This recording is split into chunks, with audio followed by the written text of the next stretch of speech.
Newscast team. Hello, Joe. Hello, Adam. Hello, Laura. Hello, Adam. Would you like to help me out with naming our new feature? Yes. I would love to help you out with anything. You know that. You only ever have to ask. Just one phone call or a WhatsApp away. At any time of day as well.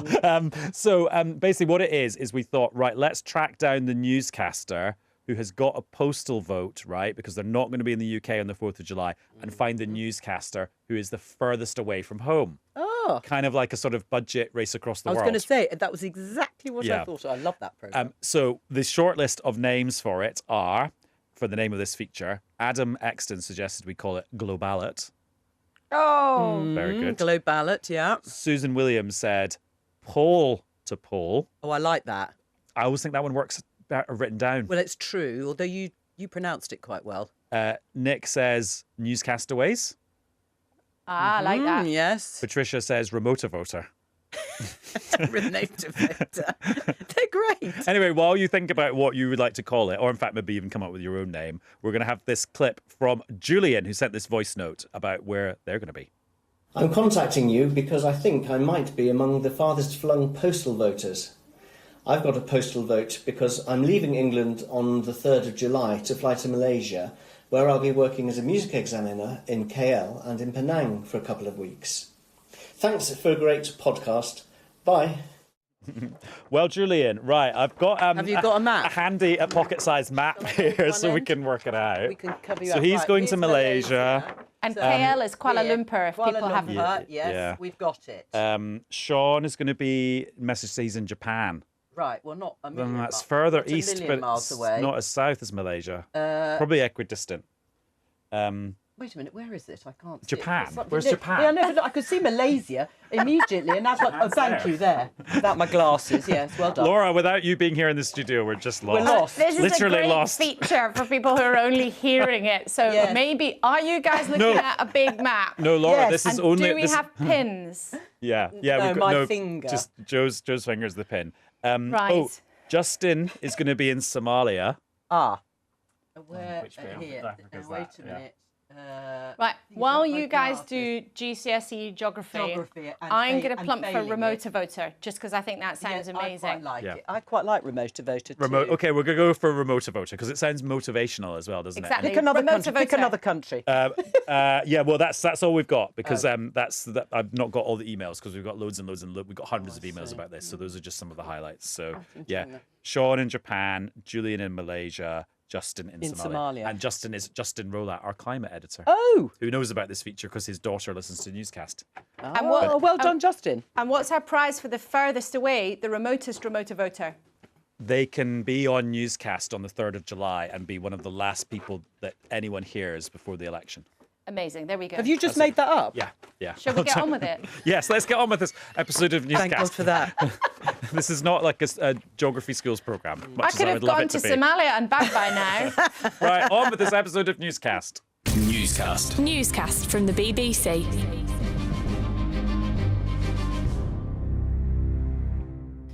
Hello, it's Adam in the studio. Hello, it's Joe with Adam in the studio. And it's Laura in another studio without a map, looking at her watch.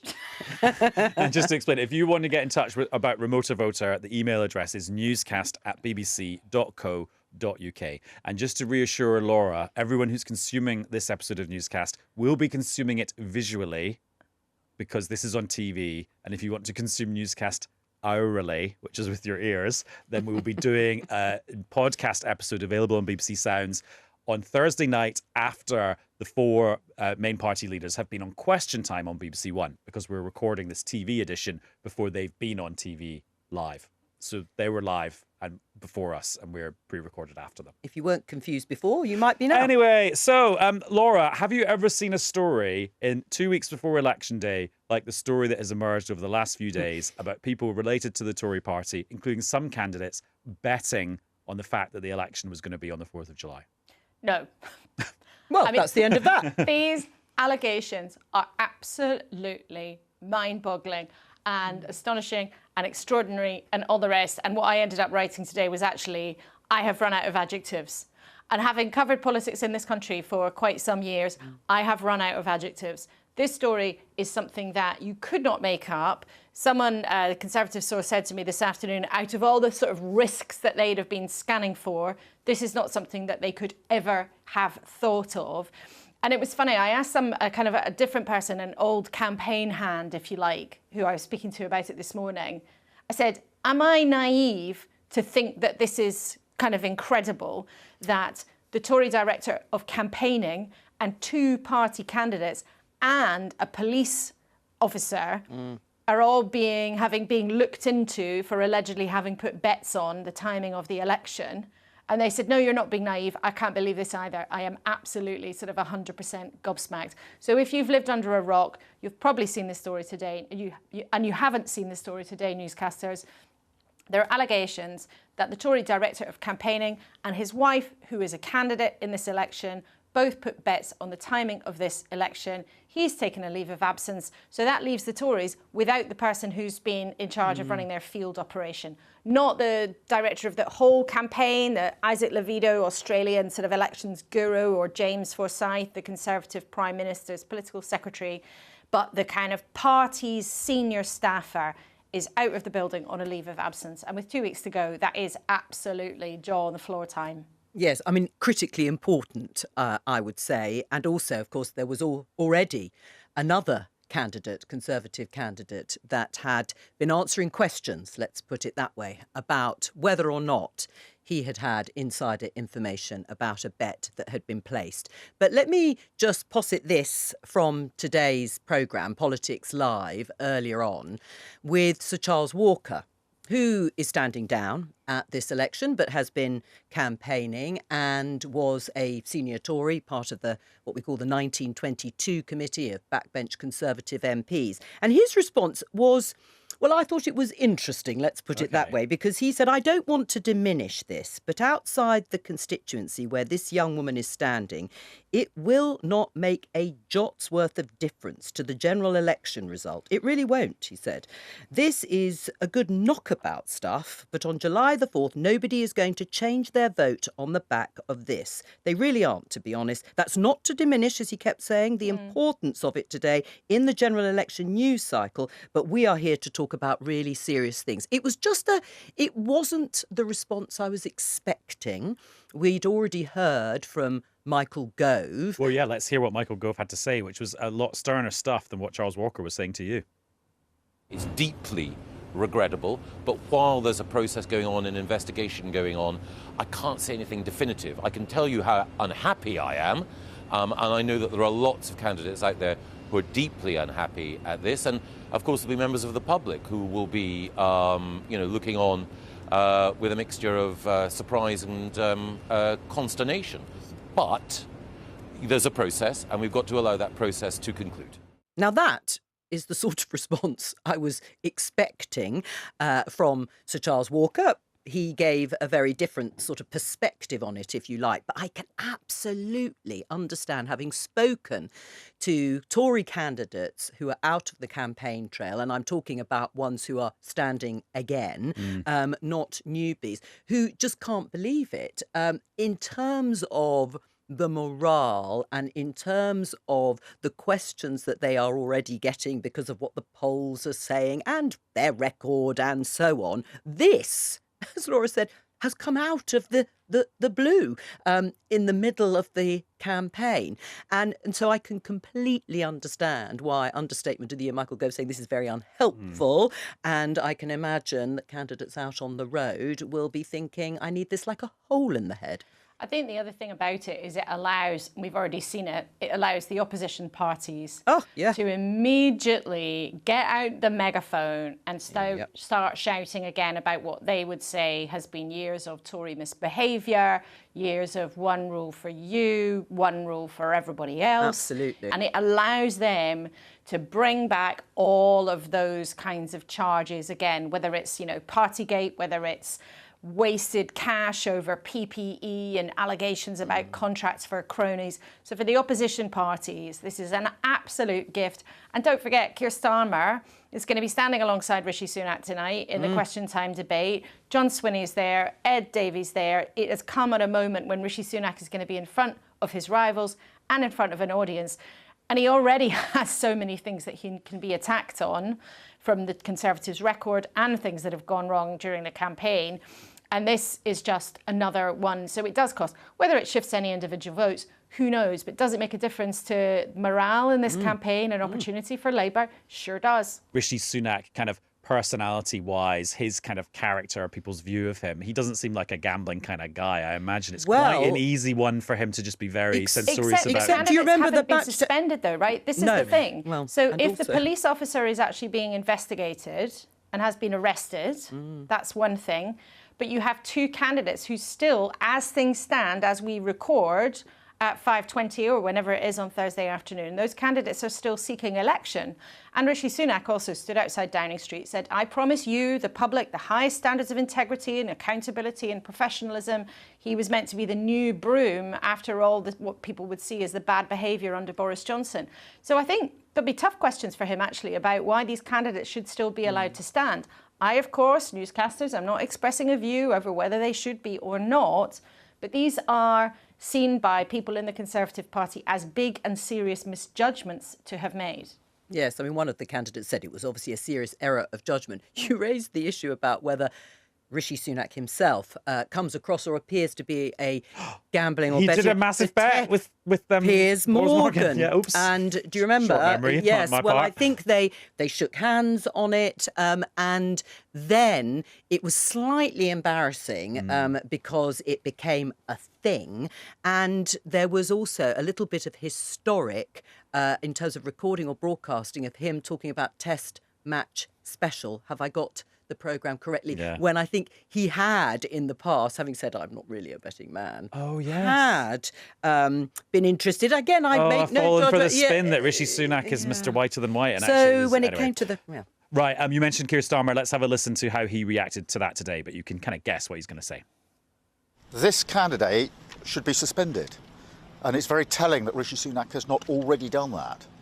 If it was one of my candidates, they'd be gone and their feet would not have touched the floor. There's a wider point here that you touch on, which is we've now had 14 years of chaos, of division, of politics being about self-entitlement. And politics needs to be about service, about public service.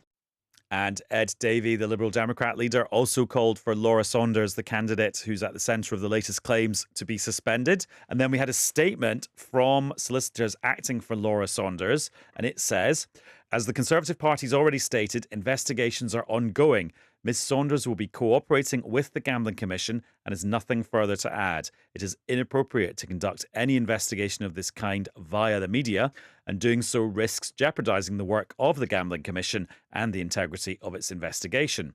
The publication of the BBC's story is premature and is a clear infringement of Ms Saunders' privacy rights. And the statement concludes, she is considering legal action against the BBC and any other publishers who infringe her privacy rights. So that's that story. Now, Nigel Farage, leader of Reform, he was in action this week, launching not Reform's manifesto, I keep calling it that, it was actually its contract with the British people. Because Nigel Farage thinks the manifesto is associated in most people's heads with lying, not telling the truth. And that actually symbolises really what they're trying to do here. They're trying to present themselves as a completely alternative force, as a group of people who are telling the public what many of the public might believe, which is that all politicians are out for themselves. No politicians are really interested in what the public's real concerns are. So, as you might expect, there are big promises in there on immigration. He said he'd freeze all non-essential immigration. They've said that they would take people from small boats and take them back to France. When you press for details about how those promises might actually be enacted, what they even really mean, well, the answers get a bit less clear than that. But there are big promises also of tax cuts. So, if you like, these are exactly the kinds of ideas being put forward in that contract, as you say, that match up to what Nigel Farage is trying to say to the public, particularly to disaffected Conservative voters, is that the Tories have let you down. They haven't been proper Conservatives, blue and red in tooth and claw, that they've been sort of phony Tories. They've been too much of the mushy middle. And here are the kind of policies that are strong enough to deal with the country's problems that you would expect. That said, there are big problems with whether or not they are deliverable. And I thought it was interesting that he almost sort of admitted, actually, really, to colleagues asking him at press conferences, these are things that he believes that he will campaign for if they manage to get MPs in Parliament, rather than him claiming these are things that he could actually deliver overnight. Well, exactly, Laura. It's not a prospectus for government in that sense. And yes, it was presented as a contract. But there were two things that struck me about the presentation, if you like, to journalists. Is first of all, Nigel Farage, in one of the debates in the campaign, talked about a social insurance model like France for funding the health service, because he used the word, I think he said, the funding formula is wrong. The funding of the NHS is broken. And he said we should look to France. And it is, as the clue is in the title, it's an insurance system. You pay up front and you claim it back through an insurance scheme. And there are various levels. But then on the day of the contract being announced and published, we interviewed Dr. David Bull, who I think is a deputy leader of Reform, and he said, that isn't in the contract. The funding formula for the NHS will stay exactly the same for now. I think he said a sort of for now, not in a sinister way, but as you say, this is not a prospectus for government. So Nigel Farage, perhaps in the debate, was going a stage further, because we now know what he is talking about is perhaps the election after this one in the future. And on immigration, particularly on what we call illegal immigration, those small boats, we on that day, a slight sort of sidebar, but we had Yanis Varoufakis, who is the former and short-lived finance minister from Greece during the time post the crash, the financial crash. And it was the day Greek Coast Guard had been accused, because of a BBC programme, of manslaughter. Now, it was rejected by the Coast Guard because of pushbacks, what they call pushbacks in the sea of those small boats. And we put it to David Bull, is that something that you support in Reform? And he says pushbacks are absolutely fine. And there was a row about it, clearly, because some people on the panel felt, no, it's illegal. You do that and people drown. I mean, they were just two interesting parts of their contract under scrutiny. And one of the other bits of the contract that Nigel Farage presented was the government saving loads of money, like £50 billion worth of money from efficiency savings. And Nigel Farage made the point, well, businesses can do that sort of saving all the time. And he was quizzed on all of this by a friend of the podcast, Alex Forsyth, who was there at the launch. You accuse other parties of broken promises, but isn't this really a list of unrealistic promises, a wish list rather than a serious plan? It is a promise that this is what we're going to campaign for over the course of the next 5 years. I said at the very start, we are not going to be in government this time, but we are going to provide a voice of opposition. I'm going to make an incredibly nerdy point about the Reform contract. They have pinpointed this thing where when banks, they're obliged to hold money at the Bank of England, and the Bank of England is obliged to pay them interest on those reserves. And some countries and some central banks don't do that. And Nigel Farage and his pals say, actually, if you stop doing that, that would be some free money. Well, I thought they said to the tune of about £35 billion, which was contested anyway. And also there's this other really technical thing going on with the Bank of England where the Treasury pays them interest because they're now doing the opposite of quantitative easing. Which they did during the financial crisis. And so there's also some free money there. And I just wonder, like a future chancellor will be maybe looking at those ideas and thinking, oh, there's some free money. And it's very technical, but if it's free, if it's available. Well, one of our, a viewer, but also somebody who runs a micro business we interviewed, said that for small businesses like hers, some of the stuff in Reform's contract was interesting. They were actually looking at things like VAT thresholds, which would make a big difference. Yes, right. Make a big difference. Another manifesto this week. Oh, sorry, that wasn't a manifesto. So that was a contract. I'll remember the umbrella term. Yeah, exactly. I'll do it in air quotes, which you can't see, Laura. We've got a manifesto from the SNP. They launched that in Edinburgh. Laura, give us your take on that document. Well, what was very interesting was that it is no secret that the SNP overall have been in a lot of trouble. And because they've been in trouble, they have been able to talk less about independence, which of course is their cause, it's their rallying cry, it's why most members are attracted to the party.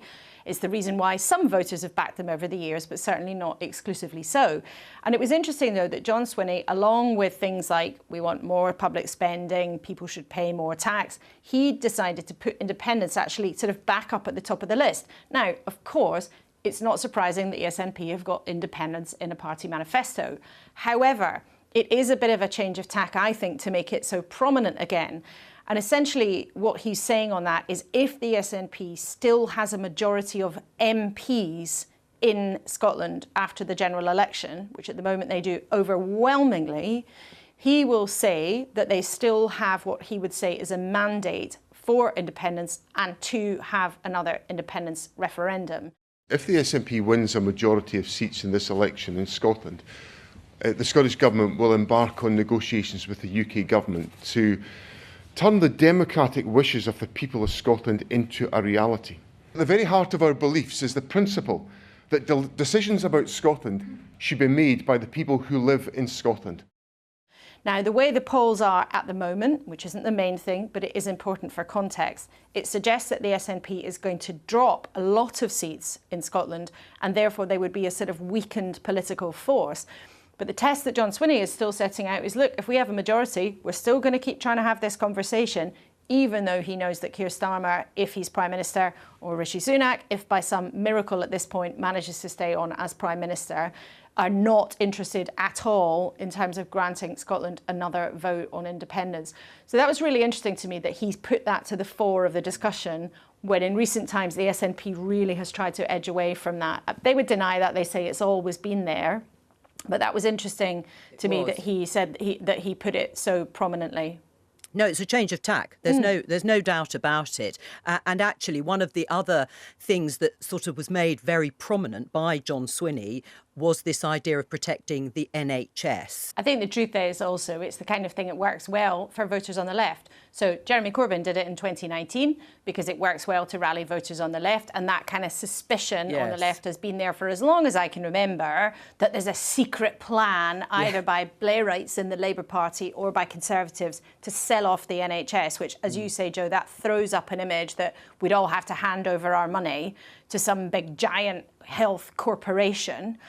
Which using the private sector to get waiting lists down, for example, which already happens, is not something that actually matches up that kind of sense of privatisation. But it's also the kind of thing that the SNP is doing in various different parts of its manifesto to appeal to people on the left. So whether that they are on the left in terms of Labour over Gaza, for example. They are on the left in terms of Labour, in terms of all sorts of other things. And they are pitching themselves, actually, as are the Lib Dems, as are the Greens, of being a kind of force that could essentially keep trying to push a hypothetical Keir Starmer government with a big majority to the left. And that's, I think, is one of the really interesting things about this whole campaign. Essentially, apart from Reform and the Tories, all the other parties apart from Labour, are saying, we'll be the people to keep Keir Starmer honest and make him actually be a proper Labour Prime Minister if the polls turn out to be right. So there's quite a crowded field of the SNP, the Lib Dems and the Greens all trying to do this same trick. Of course, it also works because voters in Scotland, it works, the SNP hopes, because voters in Scotland tend to be, broadly speaking, and I am generalising before newscasters, you're a clever bunch, I'm making a general point, broadly speaking, the compass is a little bit to the left of politics in England. So it's natural for the SNP in this day and age to want to come at Labour from the left and try to say that they are the ones who are anti-austerity, not the Labour Party, to try to say that they are the ones who are really willing to stand up for people in Gaza, for example, and that they are the ones who, on the point you raise about NHS privatisation, are really the ones who could be the saviours of the NHS, even though, as you say, Joe, health has devolved. So for the SNP to trying to get votes for accusing Labour of doing something to the NHS in England, hypothetically, is, you know, one of the kind of mind-bending things about election campaigns. That leads me neatly on to a little plug for Newscast. I've been recording profiles of lots of the party leaders, and the box set is now available on BBC Sounds. Oh. They're really fun. And I mean, I thought I pride myself on being a bit of a biographical geek, but even I learned lots of things about them. So definitely worth a listen. Well, I will. Well, now, this is the Showbiz slot. What's the rest, Ben? This is so... Oh, sorry, Joe. Yeah, of course. Yeah, this is the rest of the Showbiz. Yeah, sure. Now, at the end of last year, we were talking about our Spotify Unwrapped. You know, when Spotify sends you like, oh, you're in the top 0.1% of Katy Perry listeners. Nope, just me. No. Just me. Anyway, What about yourself? Anyway, Chris, to great fanfare, revealed who his most listened to artist was. This was on Newscast on the 30th of November last year. Have you done your Spotify Wrapped? I have. Yes. Who was your number one artist? Oh, I'm very proud. Shania Twain. But she's having a comeback. Giddy Up. Yeah, which was one of her comeback singles from earlier this year, which I absolutely adore. Luckily, Why didn't you get him to sing a bit? Well, this gets better though, Joe. Oh. Our colleagues at BBC Breakfast happened to be interviewing Shania Twain. So As they luck would introduced have it. her to the concept of Chris Mason being a super fan of hers. They recorded it, sent it to us, which meant we could then get Chris's producer Hannah to take the laptop into the edit suite and break the news to Chris. And this is how it went. Hilarious. Chris, I've just got a video here for you from Thank you. Newscast. I think thank you is the right word. I'm going to press play. Let's have a watch.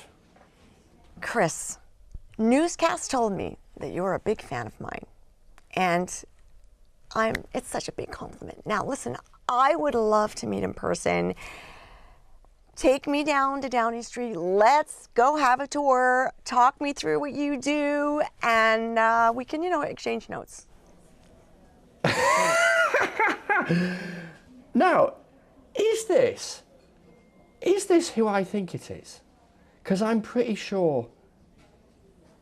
Is this? Hang on a minute. I just want to do a little check here, because I'm kind of blushing at this, because I am actually lost for words here, and I'm just doing a little check. Yes, it is. Unbelievable. Unbelievable. It's Shania Twain. This is just unbelievable. As the message started, I thought, hang on a minute. And I'm thinking, is there something going on here in this era of, fake videos and AI and all the rest of it? So I wanted to be certain. And I just checked. And it is. And, blimey. This is like a peak election moment, isn't it? Oh, that was cute. That does impress me much. Cute. I thought he was starstruck by the idea. Just by the video. I mean, I want to be a fly on the wall when Chris Mason takes Shania Twain into the Commons Chamber or Downing Street. No, Chris takes Shania Twain into Downing Street and makes her stand there for 6 hours in the rain doing lives on the BBC News channel. Or sing. Or sing, yeah. Maybe. Rather than, things can only get better as the outside song while Rishi Sunak announced the general election. Perhaps Shania Twain could sing something. And thank you very much to Colin Patterson and Shania for that. And you can see their full interview on BBC Breakfast on the 26th of June. Laura? I don't quite know what to say. My favourite thing, and I haven't seen this, so I only heard it in my ear, but hearing it in my ear, I just thought the best thing is he wasn't sure if it was her. Well, I just think, think about, picture the scene. Like, you're just like, think about you, Laura, in the old days, writing your editor's blog there, like up against a bit of a deadline, thinking about who's calling me, then randomly a laptop in front of you. And you're like, is that? Should I? All I'm saying is Taylor Swift is in the UK at the moment. So if you wanted to raise the bar for me, I mean, I don't work as hard as Chris, I don't really deserve it. Are you asking me if I can I know arrange you've got friends it in high for you? places. Laura, great to hang out with you. See you again soon. Always. I'll see you soon. And Joe, thanks for popping into our studio from your studio. Oh, you're very welcome. I've learnt the route now, the quickest route. And there'll be another newscast coming your way very soon. Bye-bye. Bye. Newscast. Newscast from the BBC.